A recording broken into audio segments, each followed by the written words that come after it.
Hello বন্ধুরা, কি অবস্থা? সবাই কেমন আছেন? আশা করি সবাই অনেক ভালো আছেন। দেখুন, বাস্তব জীবন থেকে কিছু কথা বলি। এই কথাগুলো যদি আপনার বাস্তব জীবনের সাথে মিলে যায়, অবশ্যই চেষ্টা করবেন মেনে চলার জন্য।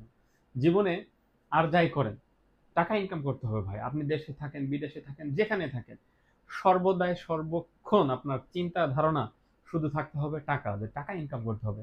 আপনি যদি প্রেম, ভালোবাসা এবং মেয়ে মানুষ নিয়ে থাকেন, তাহলে কিন্তু জীবনে কোনো কিছু করতে পারবেন না। আপনার কিন্তু টাকা ইনকাম করার একটা সোর্স থাকতে হবে এবং টাকা ইনকাম করার আপনার একটা নেশা থাকতে হবে। যদি এই নেশাটা আপনার ভিতরে না থাকে, তাহলে আপনি জীবনে শেষ বয়সে এবং যখন আপনার শখ আহ্লাদ হবে, তখন কিন্তু আপনি অনেক পস্তাবেন। এই কারণে বলতেছি ভাই, আপনার বয়স যেরকমই হোক, যেরকমই হোক, আপনি যদি কাজ না করেন, আপনি যদি পড়ালেখা না করেন, তাহলে কিন্তু চাকরিজীবী হয়ে যান, তাহলে কিন্তু আপনি উদ্যোক্তা হয়ে যান।